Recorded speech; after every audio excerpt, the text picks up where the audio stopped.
What is going on, Facebook land? This is Jeff Smith coming to you from my home tonight, and decided we were going to start up a new segment here for Pure Bowling, not only to the Facebook feeds but also to um, our YouTube channel, and wanted to devote one which we're going to now encompass and call Wisdom Wednesdays.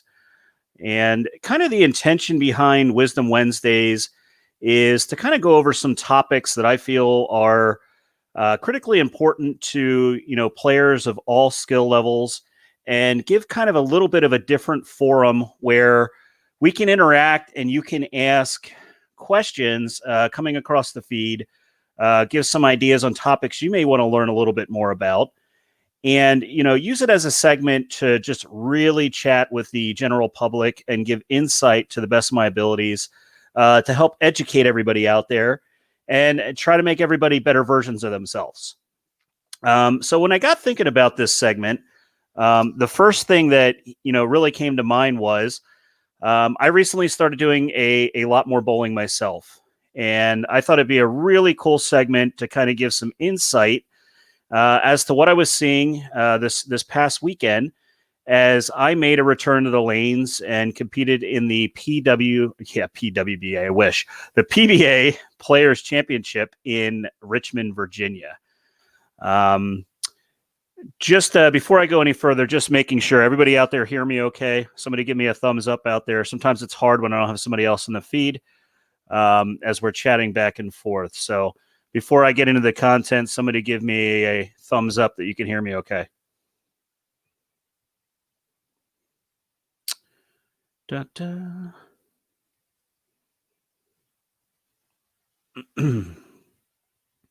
All right, Fred, thank you very much. Just wanted to make sure with somebody else that I was able to be heard, because God knows I can talk. So I don't want to get on a rampage here talking about things and then turn around and have nobody hearing me. So anyway, kind of going back to it, I thought it'd be a pretty cool segment to start talking about kind of the PBA tour, and what today's environment kind of looks like, what it feels like, to try and give individuals out there kind of an a behind the scenes kind of look of what to expect if maybe they're thinking of going out at that level and trying a regional competition or bowling on the national tour.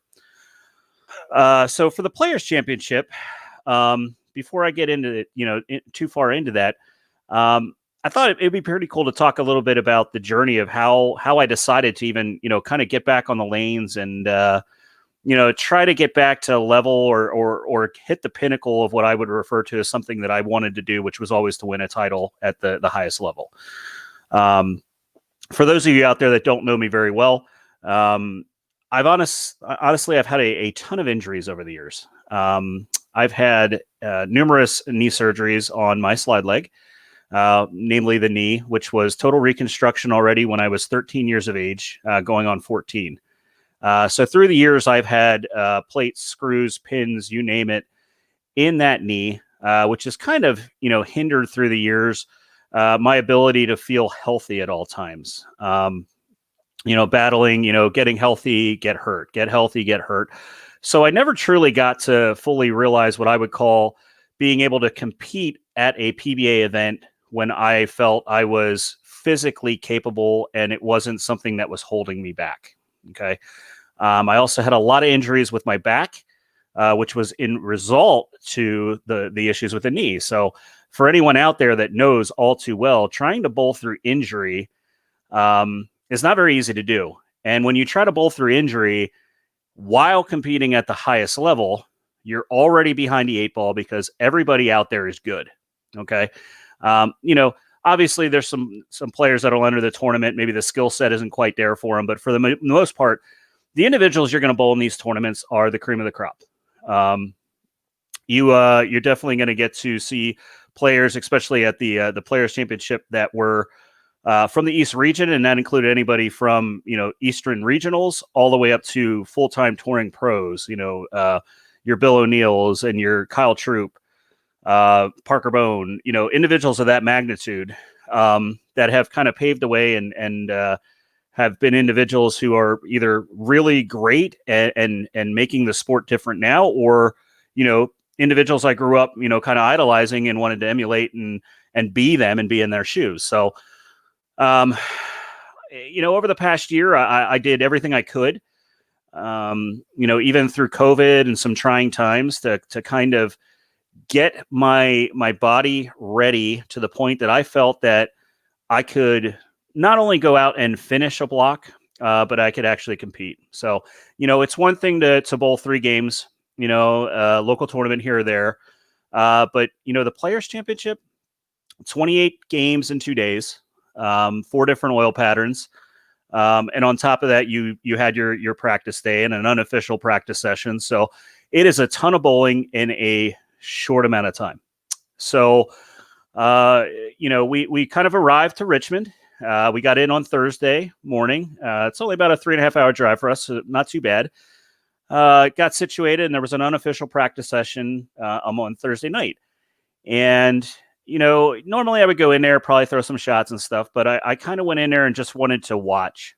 So spent the first day watching, kind of seeing what some of the guys were doing, and wanted to make sure that I, saved every bit of the energy and stuff that I was working on for the actual event. So instead, went out, got a good meal that night, got to catch up with a great friend of mine from Richmond who I hadn't seen for a long time. And then kind of focus on Friday, where we knew we were going to get a 2-hour session twice. So on Friday's practice session, you had 2 hours in the morning block. There was 2 patterns out. In the afternoon session, there was the other 2 patterns. So you were going to get a first look at all of them. So one of the things I think is important for everybody to understand, and where this segment is coming from, is, practice day, looking at charts, looking at graphs, being prepared for tournaments. They're all things that you can essentially look at to kind of help yourself, prepare for an event. But I also want everybody to be ultra careful not to get too hung up on what an oil pattern says, right? So if you're reading a graph, okay, and you're bowling on, 42 feet, and there's going to be 29 mils of oil, and they're going to use, just throwing out, they're going to use fire in a chamber, they're going to use ice in the other one, and the lane panels are HPL, they got wood approaches, like there's all this stuff coming at you, right? All these different things that kind of are part of the equation for what's going to make a bowling center play in a certain way, okay? That stuff is fine. Okay. It's okay. I'm very versed at being able to read graphs and understand what I can kind of prepare my arsenal to go to the tournament. But what I'm not going to do is that I'm not going to have a preconceived notion in my mind of how a pattern should play. Okay.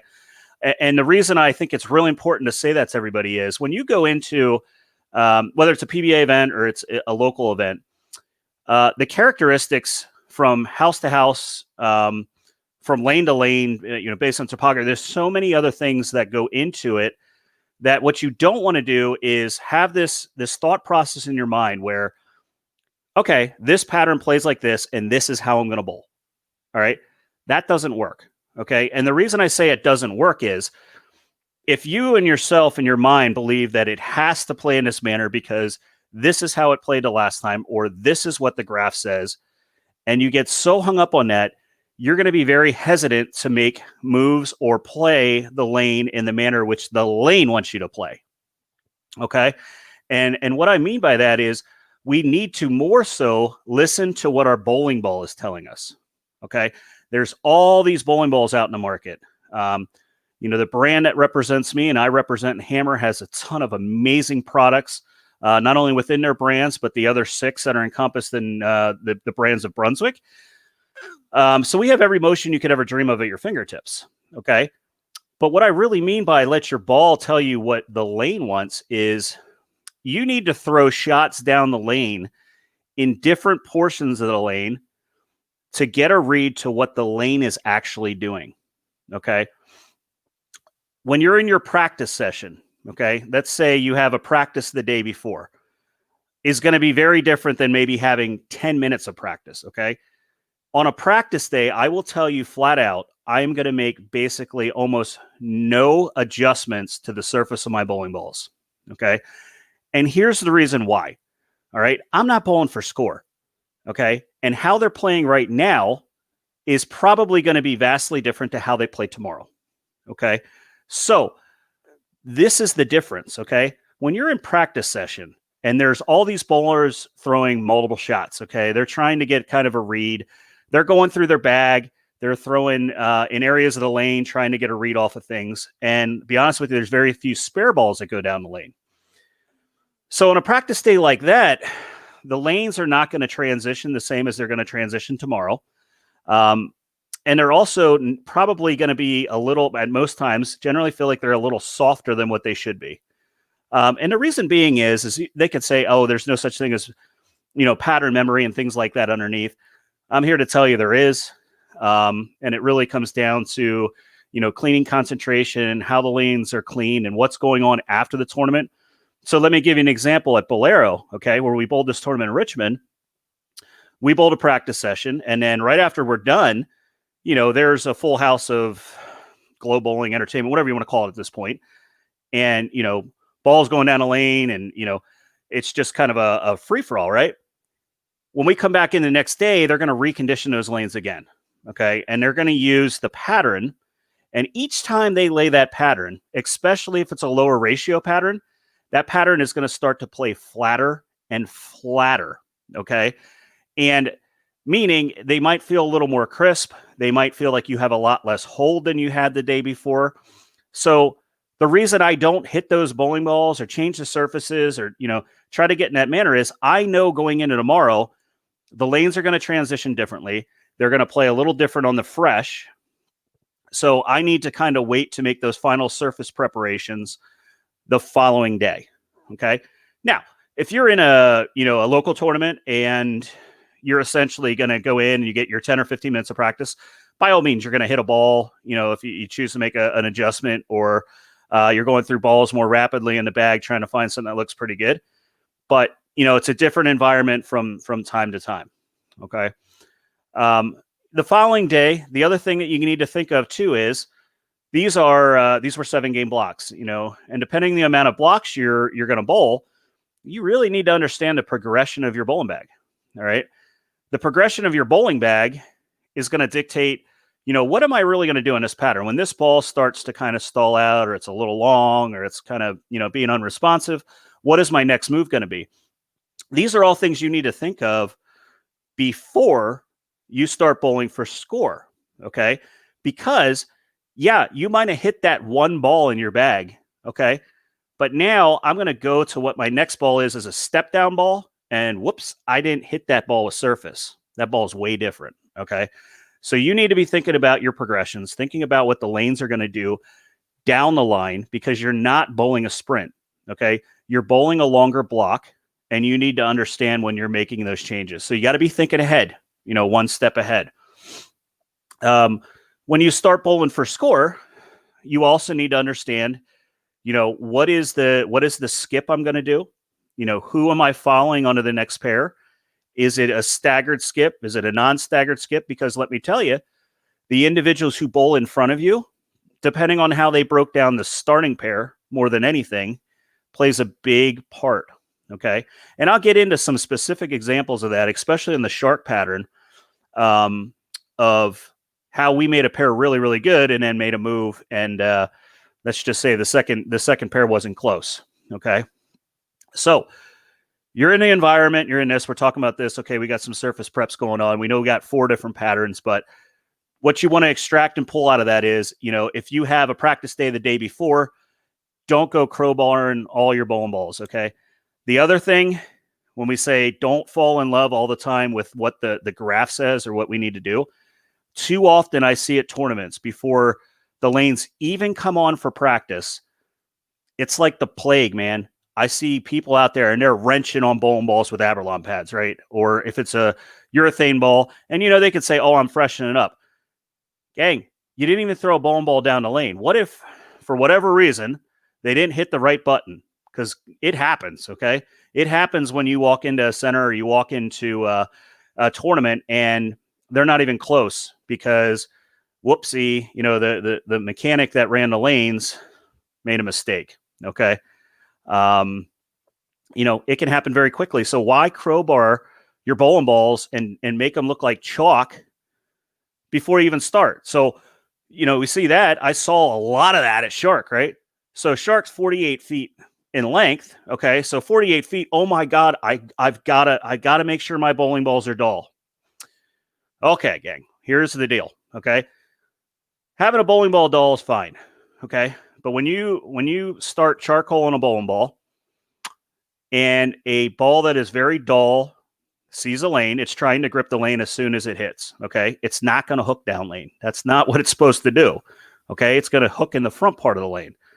That's called frictional properties. Okay, that doesn't equate into long term.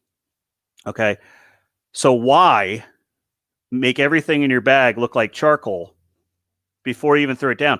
Shark is 48 feet, but it's not that high of a volume pattern, right? It's not that there's zero bounce in the pattern. There's a right and a wrong way to break it down.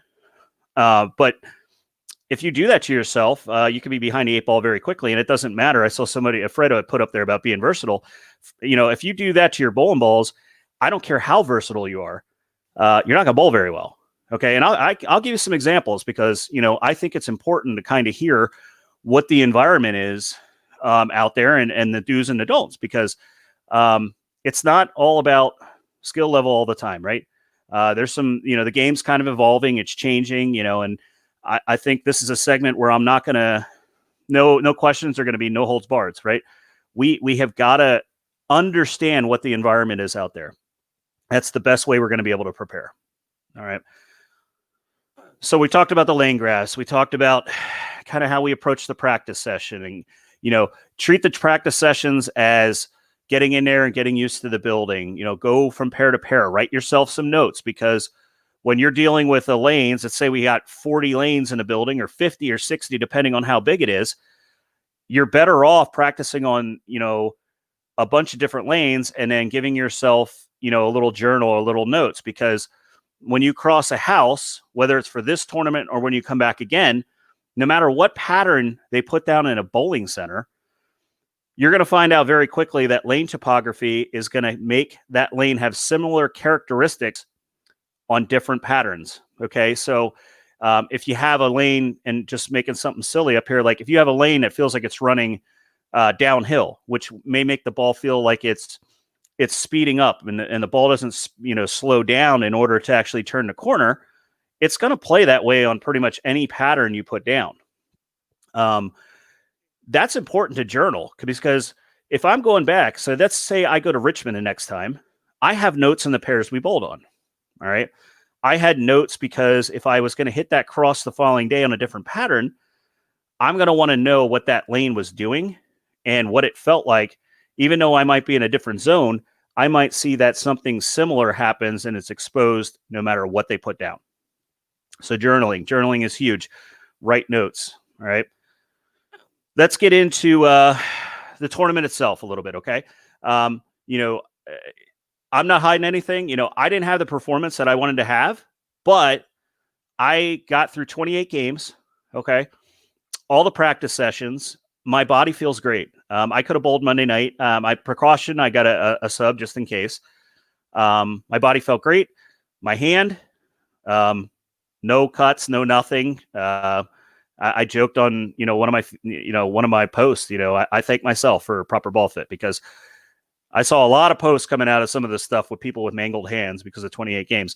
Bowling's not supposed to hurt. Okay. If it hurts, we got to change something for you. All right. So we went in. The first pattern we have is Viper. Okay. Viper is, lower ratio pattern, shorter pattern length. And obviously, when anybody sees anything that has the number 3 starting with it, and what I mean by footage is you're going to see a lot of purple hammers. Okay, you're going to see a lot of pitch blacks and whatever. I think Motive has a new purple, urethane type piece coming out or something too. I saw a bunch of that going down the lane, but it doesn't have to just be the ones that start with 3s. I definitely start with the ones that started with 4s as well. But when you see a 30-something foot pattern out on the tour, you're going to see a lot of urethane bowling balls going down the lane. Okay, this is very different than of things in the past. Okay, the urethane balls are going to Um, they're designed to hook early. Okay. And a lot of people will go and use those to kind of control the lane, stay right longer. But with the amount of rev rate that is out there now, with kids coming up and, the predominant, a lot of two-handed players out there, they're doing things with urethane that I don't think in the, years past I would have ever thought could happen. I mean, curving it, 15 to like 4 with a urethane ball is just silly to me. And it tears the lane up and changes how you bowl. Okay. So you can either, go with it and have that niche, or you can almost choose to bowl perfect. And that's kind of hard to do. Okay. Obviously I went out there, my main goal, I wanted to cash. Okay. I didn't get to the goal. But what I did is I learned a lot of things while I was out there. So I bowled pretty good. I bowled pretty good on Viper, and shorter pattern. Right. I used purple hammer like the rest of them did to keep the pocket in play. Ended up 50 or 55 over or something like that for the first block. So not, it was maybe like 30th, 36 along the lines. Doing okay. Felt pretty good about it. And then the night block hits, and we're going to bowl and bear. And to give an example, the day before on bear, I felt like bear the day played pretty soft. Struck a ton, knew it wasn't going to play close. They were hard. Okay. One thing you learn when you're out there, especially with the way the lanes get tore up, when you bowl on the guys tour, more than not, you're going to see the front part of the lane go in a hurry. Okay.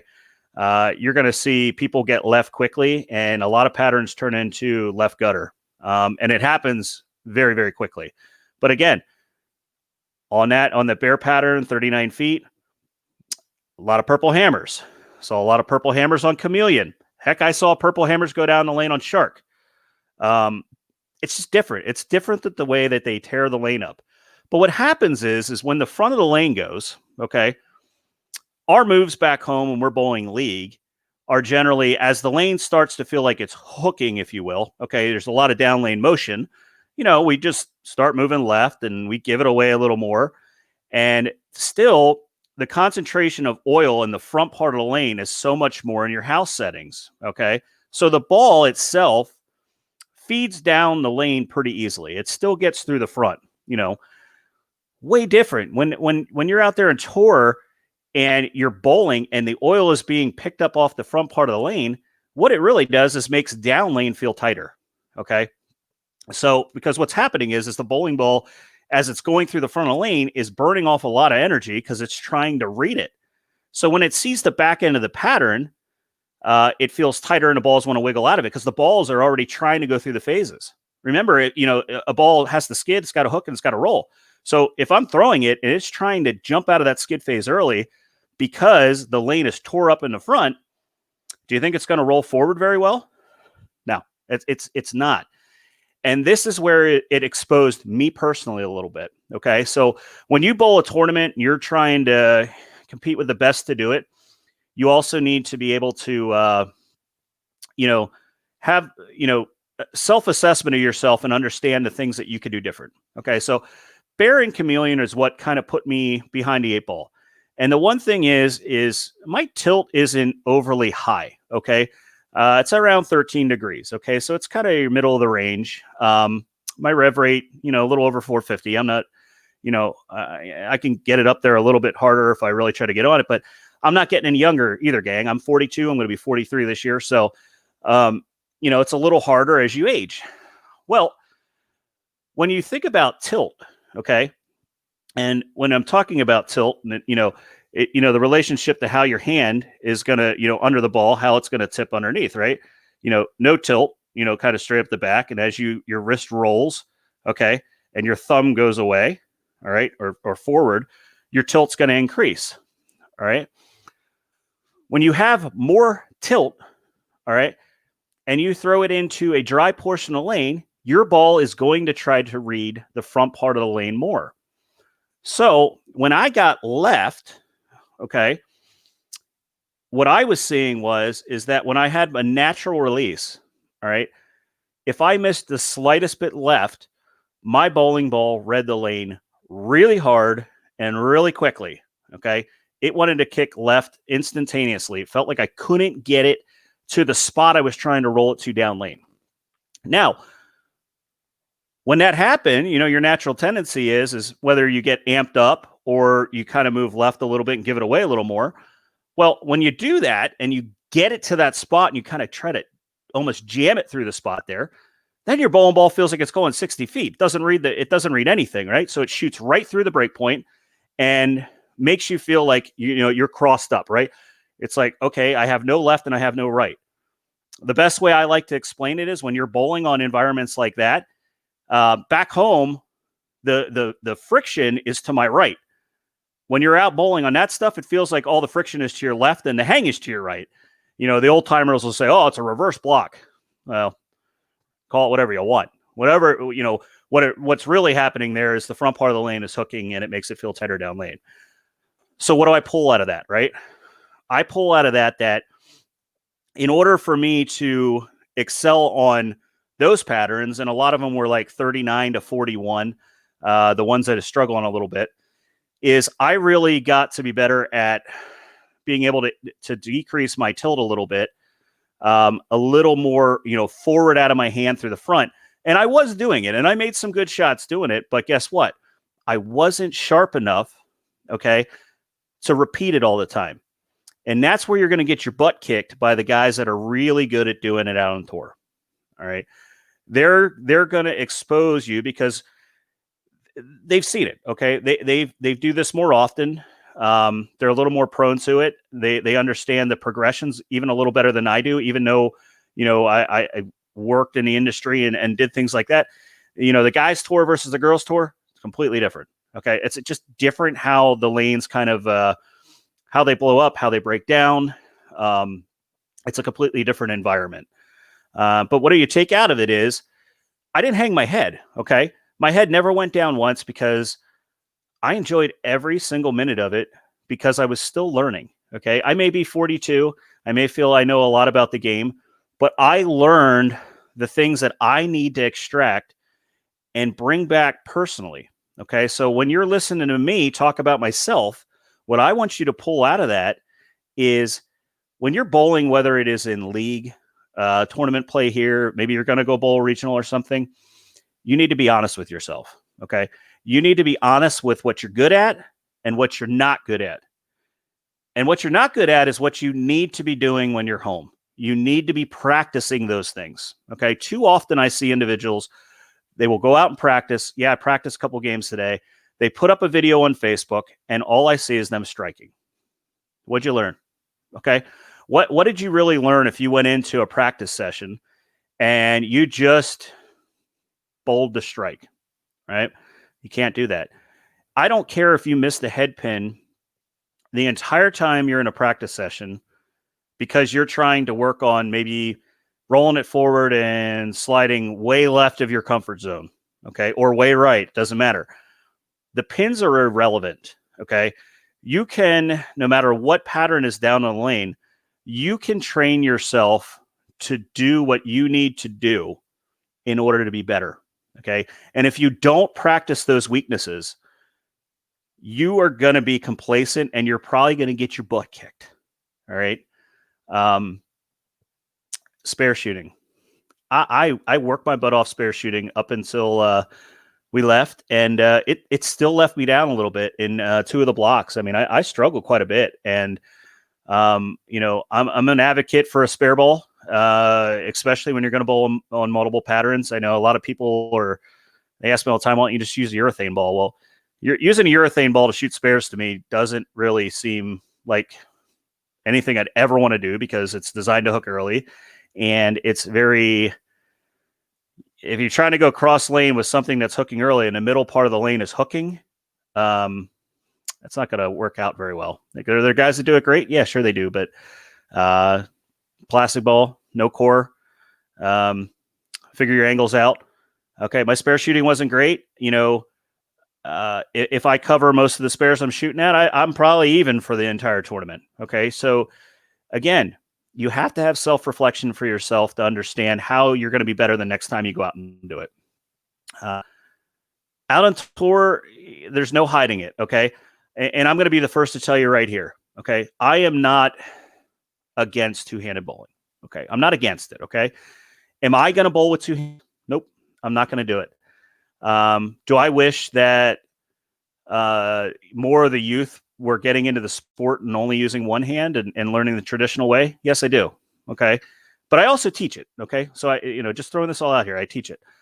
But what I can tell you is that with the rise of two-handed bowling and the obnoxious rev rates and the oil pattern changes to the way we're hitting that we're going to bowl are really taking a lot of the true shot making ability out of the game. All right. And maybe it seems confrontational. Maybe it seems like this is a tough topic, but I think it's an important one. Okay. And the reason I say this is there's a lot of very talented two-handed bowlers that are extremely accurate. Okay. They can play any part of the lane. They can do any of these things. But at the end of the day, there's also some two-handed players and some high rev players that have no clue where their bowling ball's going. And they're beating some of the best players I've ever seen in my life. It's tough, right? It's tough. We call it an evolution. We call it change. But at the same token, I want to see my childhood idols, still bowling on TV and stuff. And, I personally got to cross with one of the players I think is one of the most talented to ever do it, which was Mike Machuga. And, I loved every second with bowling with Mike and just watching the poetry, watching, a traditionalist play the game. But at the same time, my heart sunk a little bit for him because he's repeating shots. And I think Mike might have finished maybe 120, 130 over and bowled fantastic. And I've seen some other ones in the cash line that didn't bowl a fourth as well as Mike did. And they took home a check.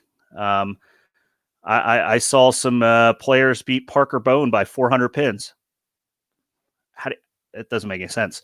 Parker, if you're out there and you're listening, it broke my heart to see you falling through in front of your face trying to get the bowling ball to shape.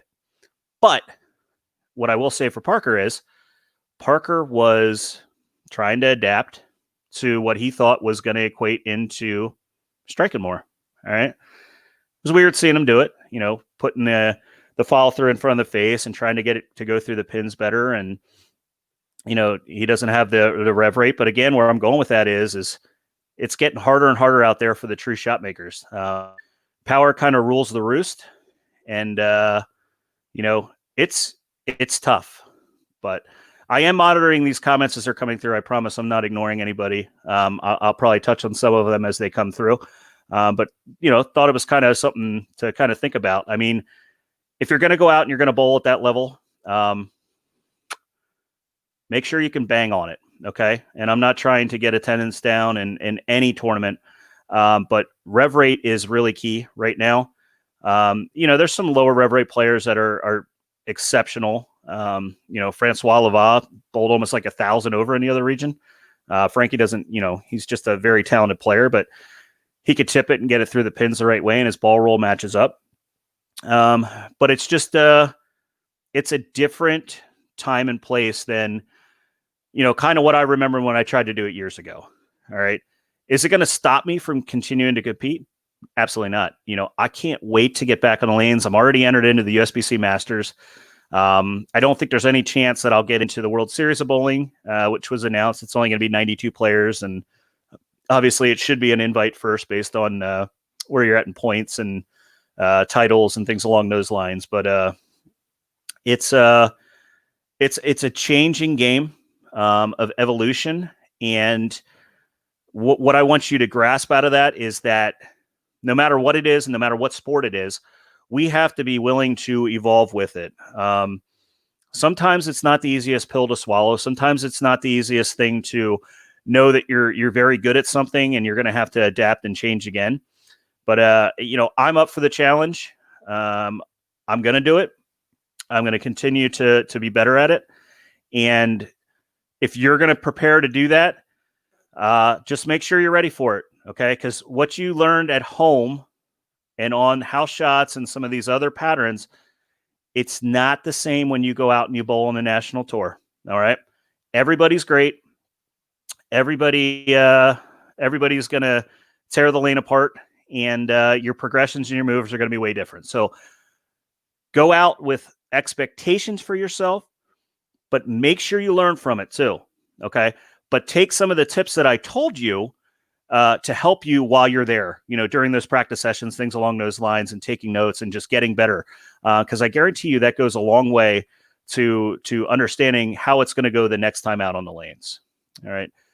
Reading a couple comments here. Fred, I don't mind two-handed bowlers, only if they knew what they were doing.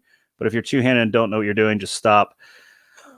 Yeah, I mean, it's, again, I'm not going to be the one that's going to do it. I think the learning curve is less, but to be a incredibly talented two-handed player is extremely hard.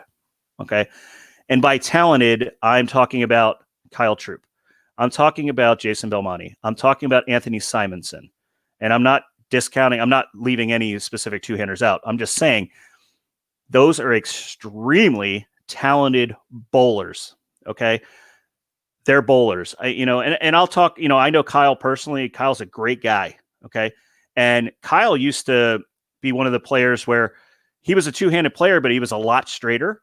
And being a great player, Kyle has now adapted hooking the ball more handed style for himself, which is usually not what you hear. Usually the two-handers struggle to go straighter.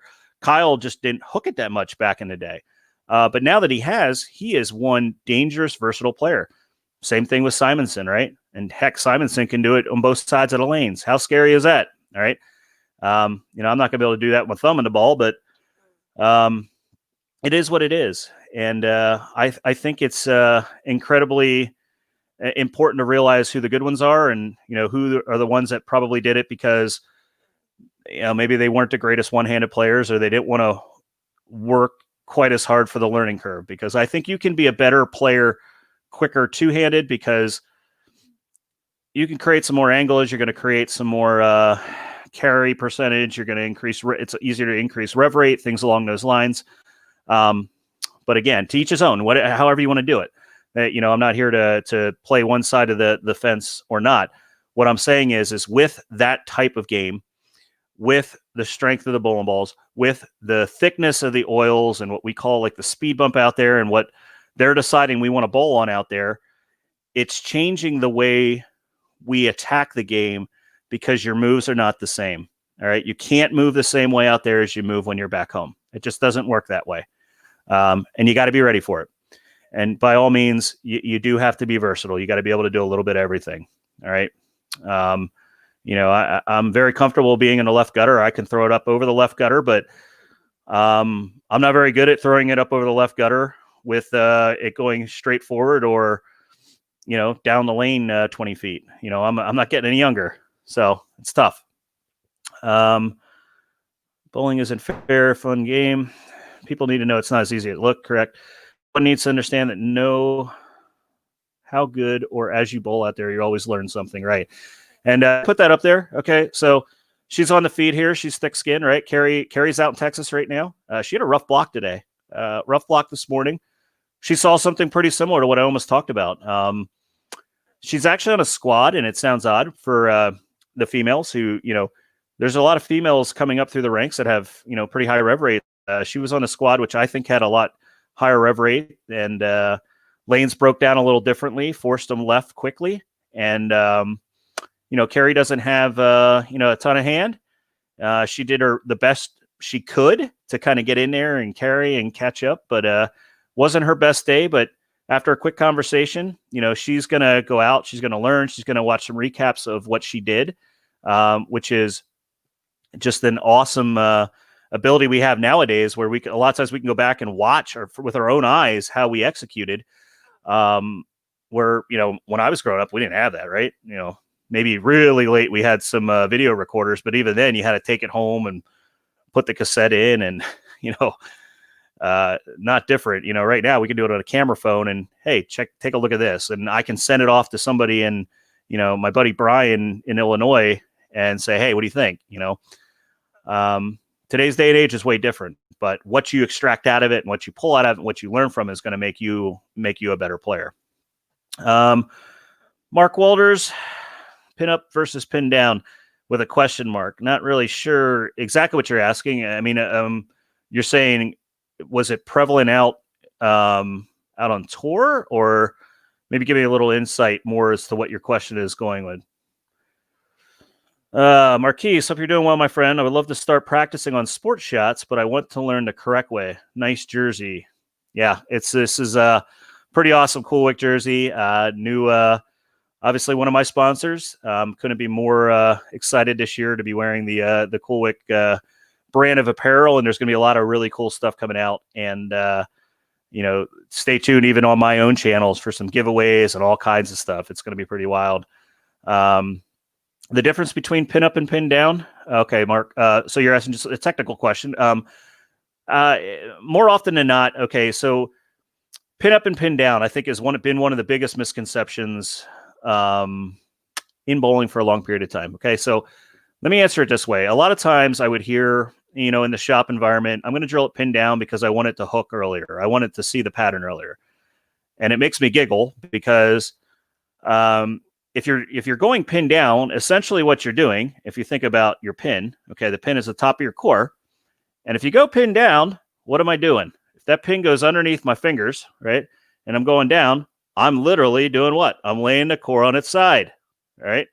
So what am I doing? I'm stabilizing that core, okay? Tour's not going to tumble as much. It's going to smooth it out. And a lot of times, if it doesn't have a hole, which we're not allowed to use anymore, a pin down layout will actually go longer than a pin up layout. All right. If anybody would like to argue with me on that, that is fine. But what we saw so much in the past, why people thought that is with the old static rules where you had to maintain 1 ounce, when you would go pin down, especially if you were doing an asymmetric, excuse me, I got a little tickle in my throat here. If you would go pin down on an asymmetric ball and you start getting the mass out towards your valve, all right, you're shifting a lot of weight distribution towards the valve, or towards, if you're right-handed, towards the right side, and we'd have to put a hole in it to get it statistically legal, okay? Well, a lot of times when you went pin down, because of where the pin was and how the CG got lower, those holes were down, okay? They were down the lower quadrant of the ball, which when you did that, and especially the bigger the hole was, the earlier the ball was going to start up, all right? That's why you would seem like pin down balls seem to hook earlier. If you listen, if you ask Mo is going to tell you never to drill a ball pin down. He's one of the best in the game when it comes to kind of statistical analysis and how a bowling ball should be laid out and understanding the physics behind it. I have some pin down stuff in my bag. When I wanted to slow down a little bit to give me a little bit of a look, but for the most part, for myself and for clients and stuff, I'm going to do a lot more pin up stuff for them. It's just a little more prevalent. Pin down when the front part of the lane is on fire. Sure, I might want it to slow down a little bit, but once it sees that down lane, when that down lane kind of cliff, if you will, or the hump, and not wanting to get over it, it's not quick enough to go through it then. Do you think some of your layouts just didn't match up for the shots? Fred, to answer the question, I'm going to say no. Okay. It wasn't layouts. Okay. It wasn't bowling equipment. It wasn't not being prepared in terms of having the right shapes with me. I'm going to be the first to tell you that, especially since I represent a company that has 7 brands of bowling balls, you're not going to hear me say things like, can't outbowl bad ball reaction. You're not going to hear me say I didn't have the right, I didn't have the right ball. I got every shape you could dream of at my fingertips. What I extracted out of it from Richmond on those shots was a me issue. Okay. There isn't a magic layout that is going to burn off tilt fast enough for me to essentially feel like I would have had the ball, if you will. Okay. Really, it comes down to me being able to execute what the lane wanted me to do. Okay, how the lane wanted me to manipulate the ball. I'm very adamant when it comes to ball preparation. I do a lot of first ball. I'm going to drill. I'm going to use a kind of a favorite baseline. I'm going to let the manufacturer's arsenal kind of dictate where that ball falls in for me. Makes my progressions easier. Might have a couple niche layouts, if you will, for attacking certain types of pattern. But at the end of the day, again, no, I don't think it's had anything to do with the layouts of the bowling balls. I had plenty of stuff that flared more, flared a little less. Surface preps were different in the bags. I had, I'm traveling down there. I had 21 balls with me. Did I use them all? No, I didn't use them all. But they were there. I want to make sure I had them out. I did not didn't feel that was ever the case, and I don't think that should be the case. I think more often than not, that is something individuals will point to. I didn't have the right ball, I didn't play the right zone, but a lot of times at the end of the day, it comes back to the player. All right. I'm not saying it's not possible, but the player takes credit. Dumb. What do you see? I am not seeing half of these comments. Didn't see Marquis or Carey. They could have been commenting from different areas. I'm streaming to multiple sites, so maybe you can't see them all, Dom. If they commented on my personal page, you may not be able to see it. So, Mike Hess, hope you're doing well, my friend. It's been a few years since I've been able to bowl competitively. It is generally a break them down and make them more scoreable for everyone. Or is it more, sorry, it just went up, more try to score myself mentality out there on tour? I think it's a little bit of both, okay? And there was definitely an alliance between myself and Machuga on Shark. So this would have been the fourth pattern we bowled on. So the evening pattern on Sunday. And, before we got ready, Mike and I were talking, and we purposely went into the bags, and we scratched the ball up. We knew it was going to be out of play for both of us. And we decided we were going to kind of, throw it at what we'll call a little landing stripe, on the synthetics there, and kind of break them down at like 7, 8, 9, kind of going up the lane where we knew we weren't going to play on the 48-footer. But what we were basically doing is something you may have seen at like nationals or things along those lines, where we were giving ourselves kind of a spot of miss room, if you will, or creating a bounce spot. So in that instance, we're working together, but we're also trying to score for ourselves, because we know, at that point there, Mike needed a big block. I wanted to try to come back with a big block, and we did that, and we did that for about 8 minutes. And then we both changed balls. We both took a step left, and I bowled 266, and Mike bowled 231. And the 266 was pretty perfect. It was a front six, blower 710 sheet, right? I can't ask for a much better start. And I mentioned it earlier, we go to then the second pair, and, we obviously don't have that same bounce. The swings aren't nearly as loose because you get it feeded to the right a little too quick. And, it's not going to be responsive down lane. Might have got it there, but definitely to get it through the pins the same way. So, but when you're bowling for score in a longer block like that, Mike, I would say more often than not, you're gonna play the lanes for yourself, because you're not bowling a team tournament. Okay, you are there to try to make money for yourself. So you have to do that. But I mean, if you have a player that is, you work well with, and you both understand you need to get out of the gates pretty early and the right way, you're absolutely going to work together. Game 3, we moved in Shark, and 48 feet, and Mike's up first, and he throws a shot, and he hits the left side of the 2-pin from the same zone. So that will tell you that whoever broke that pair down, which I'm not naming any names, but they did have more than one hand on the ball, and it was 2 of them. They played him further left, and even though we saw it, we didn't make the move fast enough. So that was a real eye-opener there real quick. We both struggled a little bit that game. I think I bowled 174 or something on that pair after I just bowled 260, like 2-teen to start the block. So a little disheartening. Mike Zaggy, can you talk a little more about urethane use? It's a resurgence and how it affects the transition in tournament play. Also, shorter pin reactive versus urethane.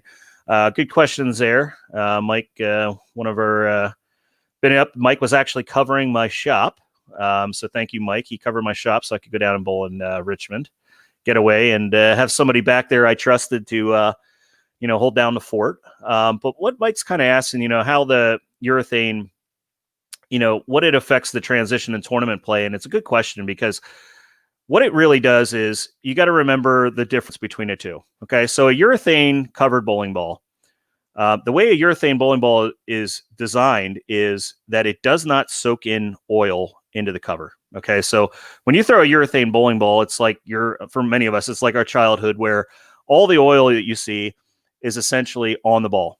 Okay, so what it's doing is by not soaking in is it really takes lane oil off the front of the lane. And since it doesn't immediately soak and start going into the core, you heard the old saying from probably our dads and our grandfathers and stuff, saying carry down. Okay, a urethane ball can definitely create carry down because it's taking it off the front part of the lane, and while it's staying on the outer surface, it's depositing it down lane. Okay, so as it's taking it off the front, it is actually making the front of the lane hook earlier and making down lane tighter. Okay, so matches pretty much what we're seeing where I was explaining where, as the front of the lane went away, having too much tilt, my ball wanted to go really quick.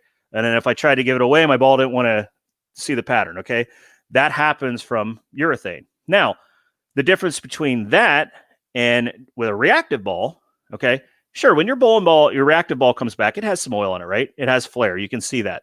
Okay, but as that's happening and as that bowling ball is migrating more around the bowling ball, okay, so that's where you see that flare coming on. It's pulling up these strong bowling balls in the front. It's pulling up an incredible amount of the oil, but it's also soaking it into the actual cover of the bowling ball. But it doesn't affect the down lane getting tighter faster. It's really just pulling it off the front of the lane. So the transition is different where, let's say we all attacked it with a reactive ball instead of urethane balls and maybe short pin like Mike is saying here. You wouldn't get that feeling like the down lane is getting tighter and tighter and tighter as your game goes on. Okay, you'll see that a lot on short patterns, especially where there's a lot of urethane. Everybody's kind of playing to the right, and you'll hit a pair that feels super tight down lane. But again, it's really the front part of the lane hooking, and the ball's just, a bowling ball that's designed to hook early is going to make the down lane feel even tighter once you deposit oil down there. Now, a short pin reactive versus urethane. Again, I'll use Mo as an example because Mo will, him and his boy Mikey Pinnell will talk a lot about short pin layouts on, big asymmetrical balls and big hit balls. And basically, a short pin reactive ball, what it's basically doing there is how it's stabilizing the core. It is definitely flare reducing. So it will get closer to a urethane type reaction because when a bowling ball doesn't flare as much, it's not trying to have the axis of the bowling ball migrate. Okay. When a ball flares more, you're going to get axis migration as that flare line goes down. The axis migration is going to come towards the middle of your grip. Okay. So when that migrates, that's what makes a ball flare.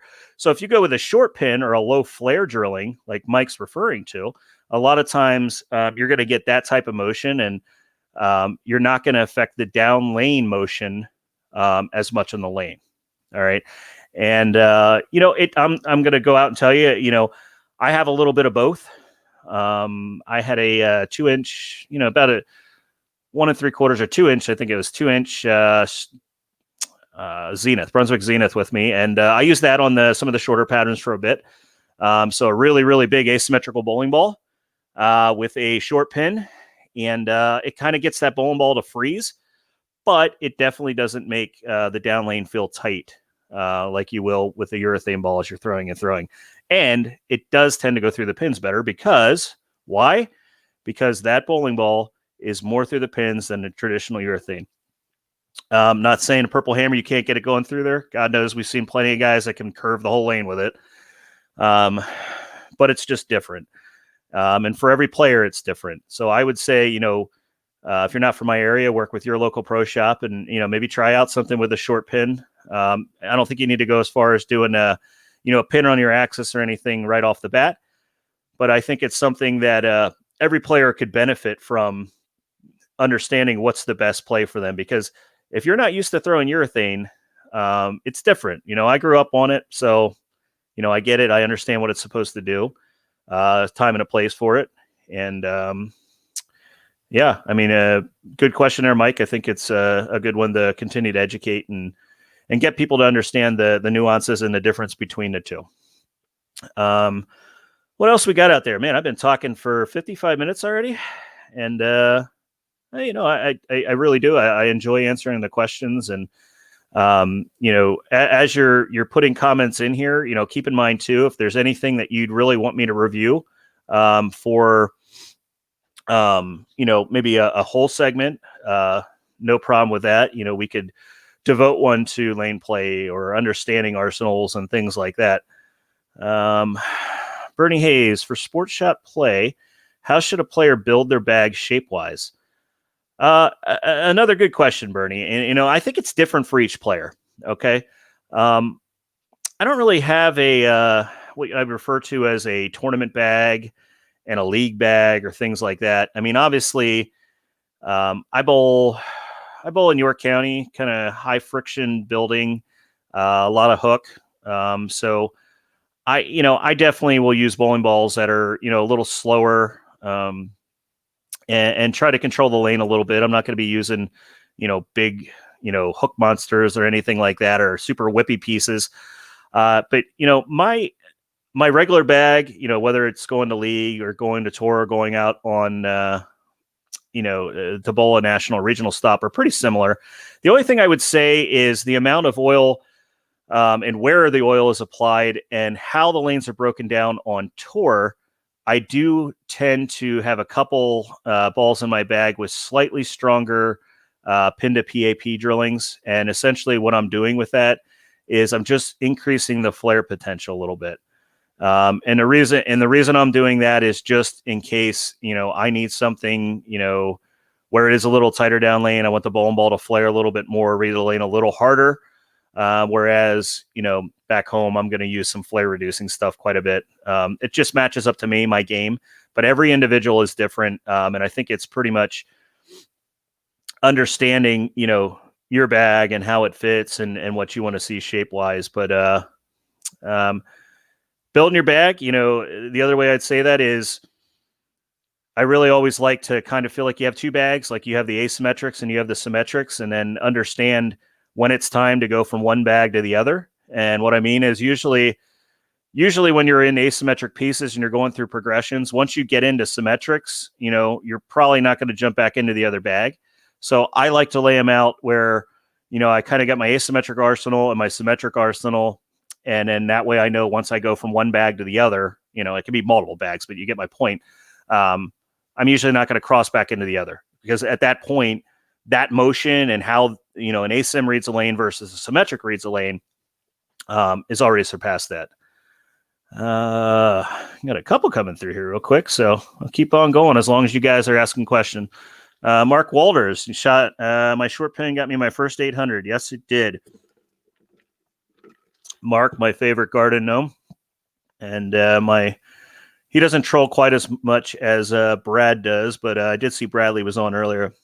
Brandon Hinder, like to use 90, 2 1/4, 45, solid asymmetric for short patterns.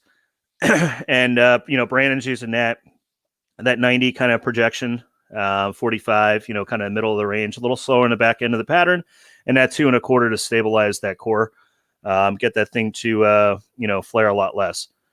Fred, I don't throw urethane at all, so short pin layouts are going to be a thing for me. Great. Heard there's a young man new to tour who was at Richmond, Anthony Nair. Yes, Anthony is a staffer with Hammer. Obviously, Anthony is a very accomplished player, junior team USA, and just bangs on it. Lefty, got a huge middle on him, big kid. Nice kid. Anthony was kind of middle of the pack. I want to say Anthony might have finished around maybe 100 over or something. But definitely Anthony, if you ask Anthony, Anthony is the opposite. Anthony loves urethane. Okay. And if urethane is in play, and the twig looks good, he's very, very hard to beat, right? Because he's going to overpower the lane, and he can get after it. So definitely a good player. Definitely a name you're going to see. His dad, obviously, is one hell of an accomplished player, and Andy and I are.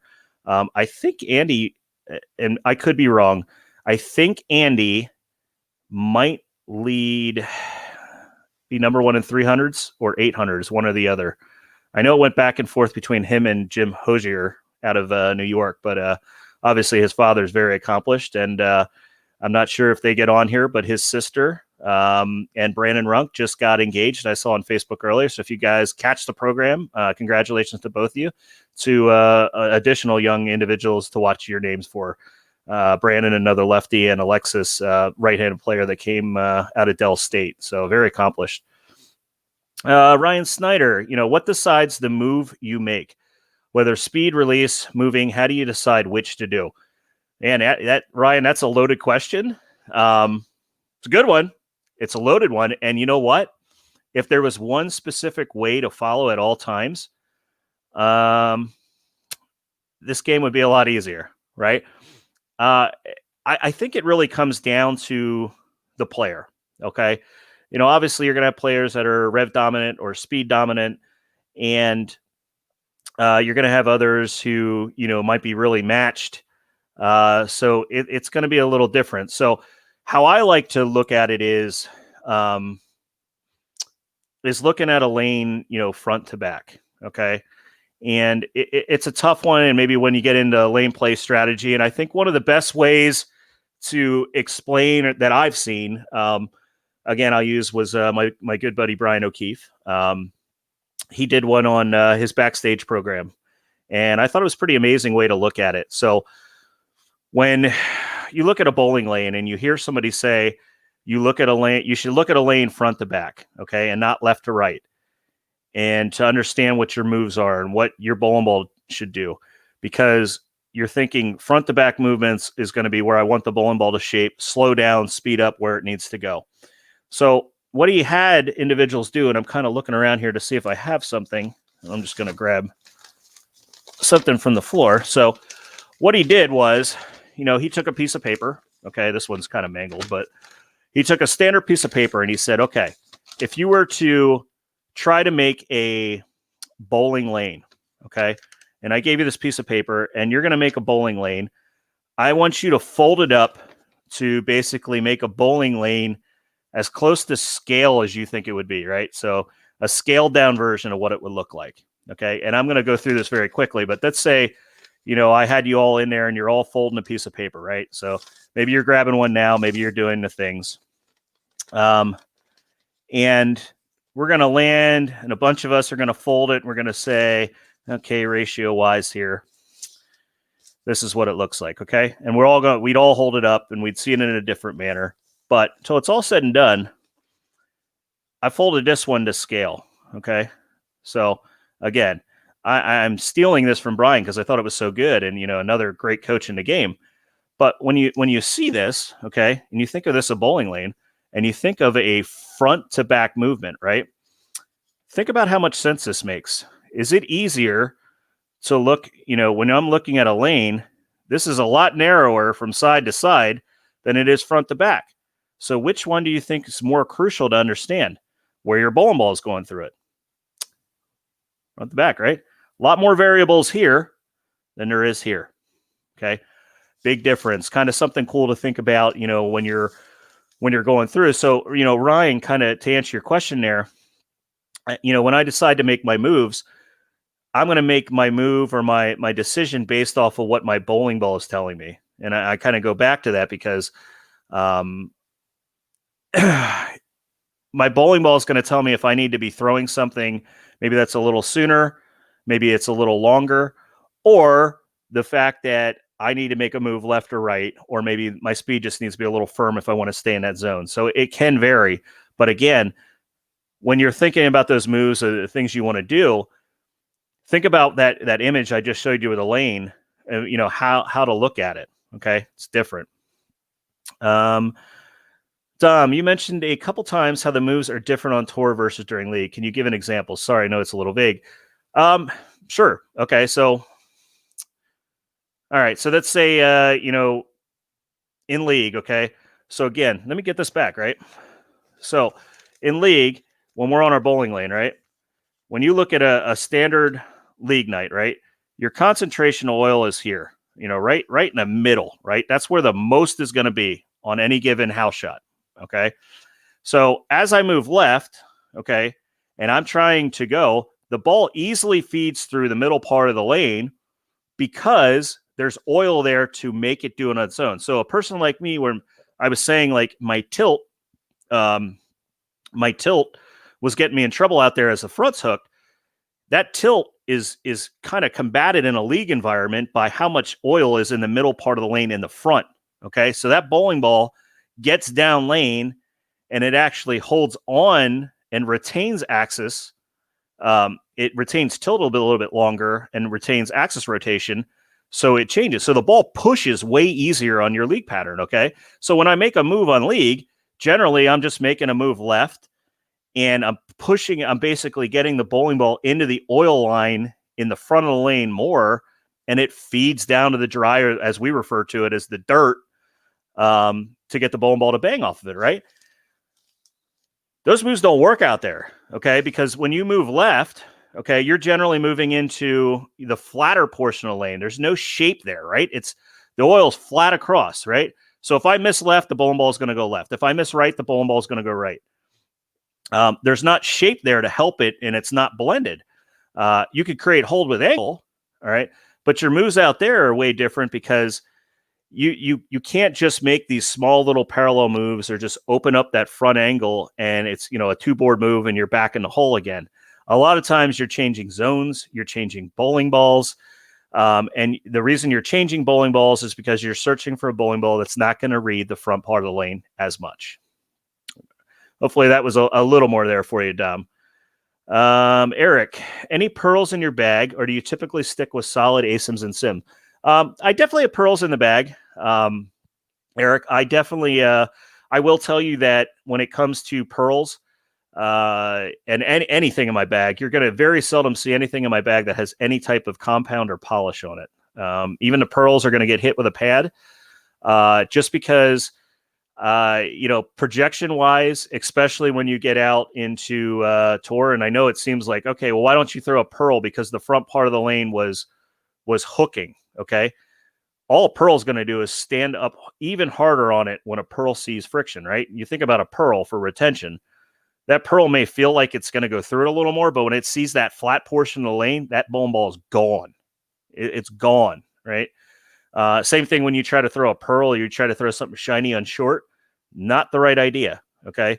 When you're on short or on any pattern, you need your bowling ball to be rolling forward at the end of the pattern length, whether it's 33 foot, whether it's 38, whether it's 43.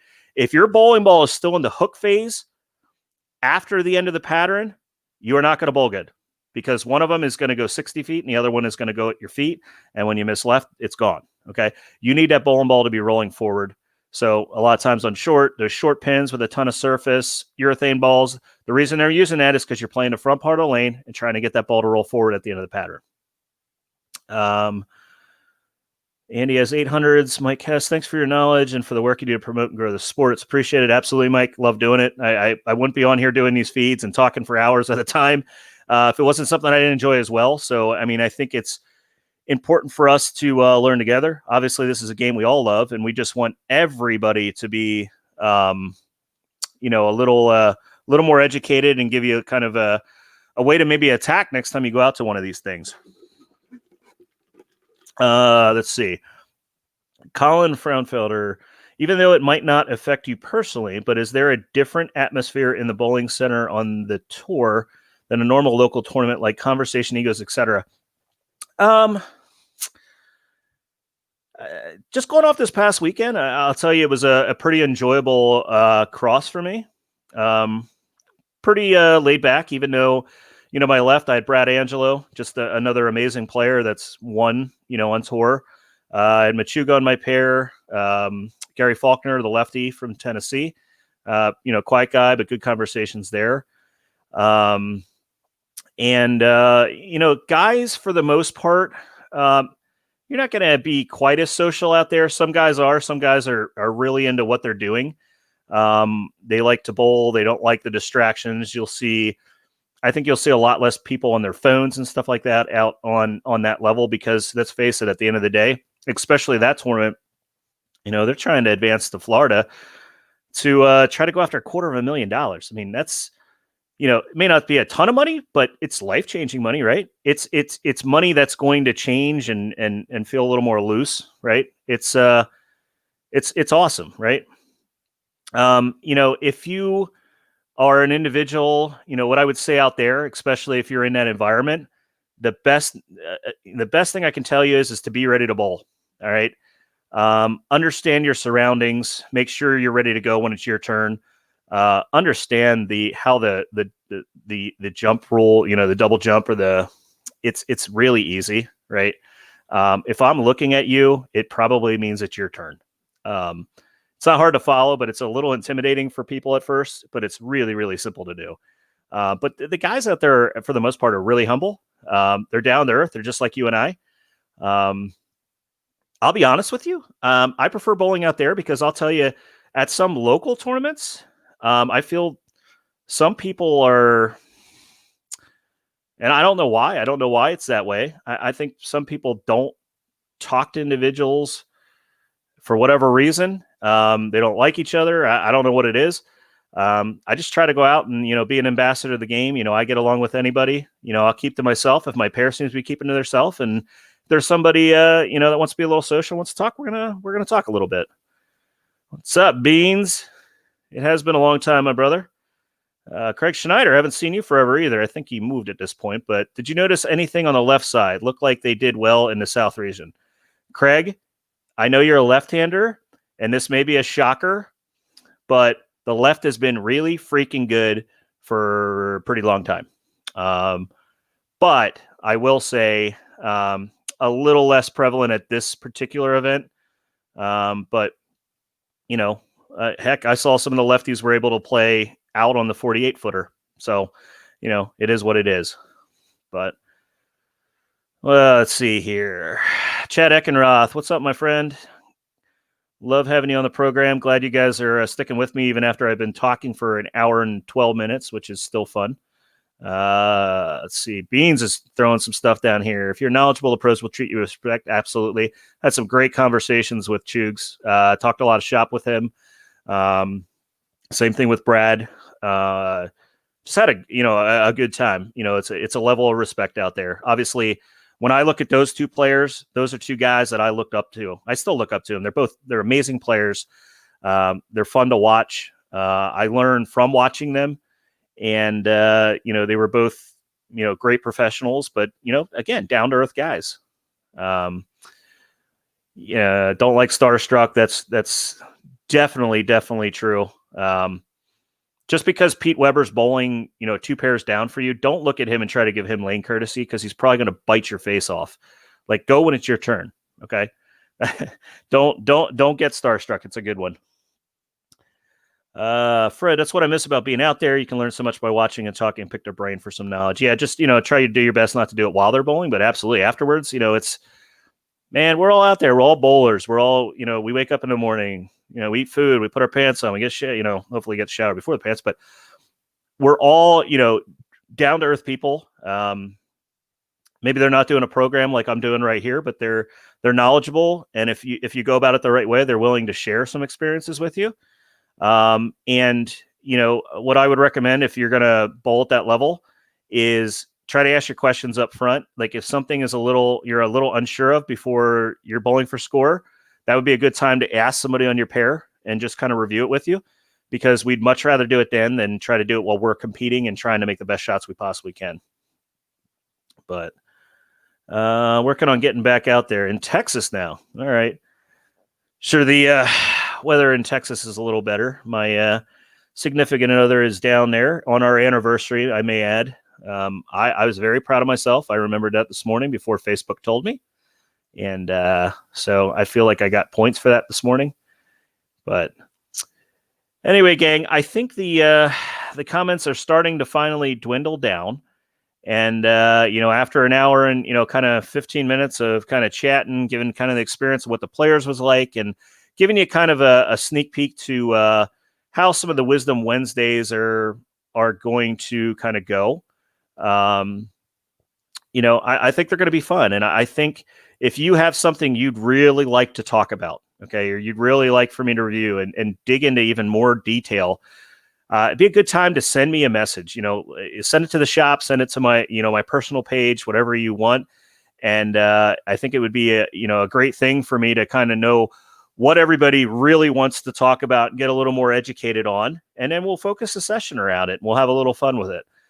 Scott Schnur, no, I will actually not be in Delaware for Timmy's event. And again, it's pretty cool when you get asked, but Ryan Schaefer asked me to come up and bowl a team tournament with him in Schenectady. So I'm going to be open in the shop 10 to 2 on Saturday. And then I'm going to make the 4.5-hour poke up north and bowl with Ryan Schaefer, Howie, Pelusic in a little team tournament up at Town Bowling Academy, I think is the name of the facility.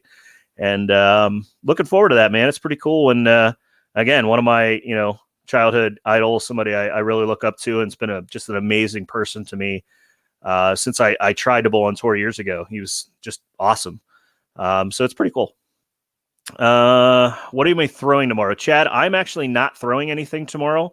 I did a segment basically, last night. Last night just kind of went over the thing with the bubble. So we didn't really review a ball Tuesday. So I think I'll probably wait until next week. So next week, I will tell you, I will probably be throwing the new hammer balls and talking a little bit about those next week. If you haven't seen, Hammer has 2 new balls, an Obsession and Obsession Tour that were just announced, and I actually have them behind me. They showed up today. I did not get holes in them. They came while I was at the shop.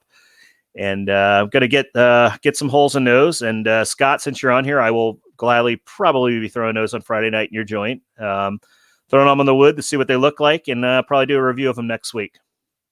But after that, guys, gals, everybody that's tuned in, I had an amazing time for the first segment with this one. Love that everybody's enjoying the content. And the more you ask for, the more we're going to provide. We're here for anything you need. Support us, support Pure Bowling. If you're in our area, come support us at the shop. Come in, get a lesson, your game a little further. And if not, if you're from another area, as we say at the end of every single segment here, no matter where you are, try to go out and support your local centers, your local pro shops, small business, things along those lines. And as I end every single one of them, by all means, buy Hammer bowling balls. My opinion, best balls in the market. If you have any questions on those, any of the other 6 brands that the Brands of Brunswick owns, reach out to me directly. I love answering questions. I love helping. That's what we're here for. So until next time, everybody be safe out there. Thanks for tuning in, and go bowling. Take care, guys.